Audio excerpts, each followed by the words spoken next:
leg 3. It's pretty much what all sailors go sailing for very different reasons, but people who sail around the world, race around the world, or even some cruising around the world, the dream is to round Cape Horn, and that must be an incredible drive once you get clear of Australia and New Zealand, and there's just that one ocean.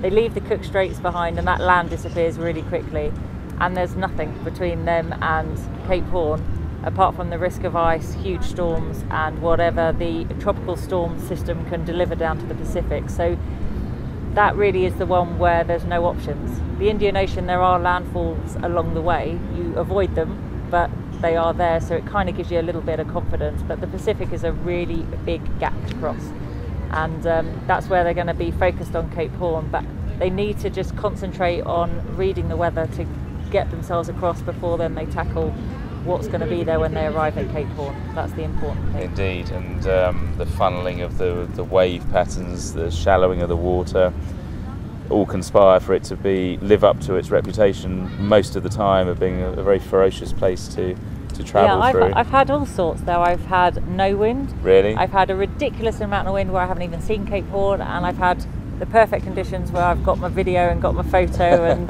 ticked the box. So, you know, you hope that it's going to be good conditions, because most of these guys are going to want that photographic memory of rounding Cape Horn, and it is an iconic place to be. But you really can see the difference in the continental shelf and that whole Southern Ocean squeezing through a very narrow gap. Your first rounding of Cape Horn presumably was with a fair number of people on board. How many were on board? There were 17 people on board, 17. plus me, and Wow. it was, and unfortunately they were the conditions when we didn't see it.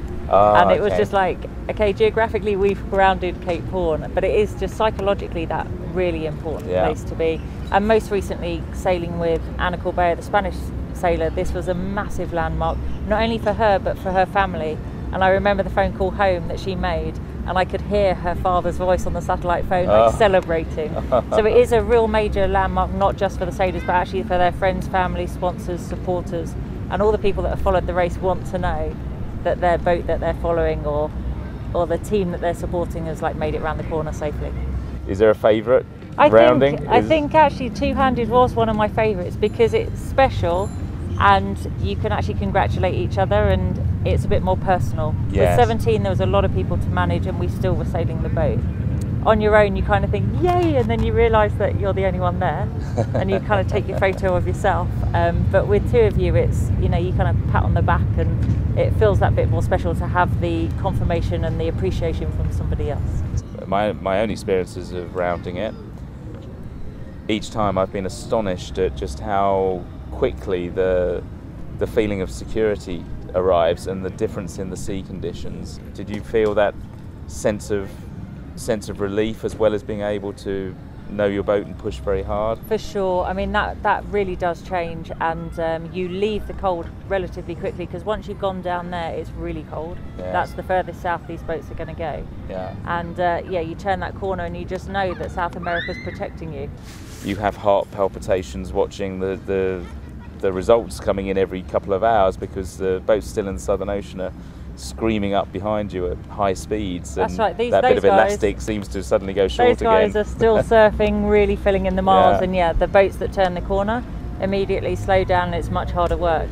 And so, you know, I say to anybody that's still in the south when the first boat rounds the corner, it's not over at all. That's still got a chance. You're still making all the miles, and it really is to the finish line, especially as it can be so fickle in that section going from Cape Horn up to Argentina, past Argentina, that it really can affect them. They can sit there and park while you're still doing 20 knots in the Southern Ocean. So absolutely, everything's doable.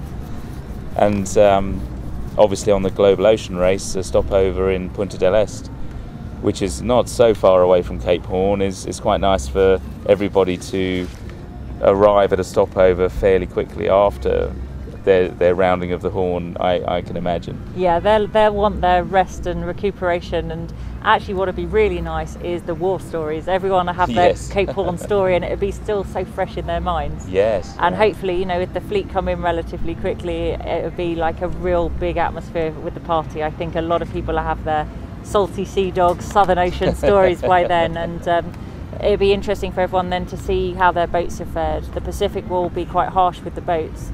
It's a lot of miles, it's a long leg, and it's quite severe, so it'll be interesting to see what state everyone's in. I think there'll be a lot of support getting the boats fixed and sorted so that they're confident then in the Atlantic for the next leg.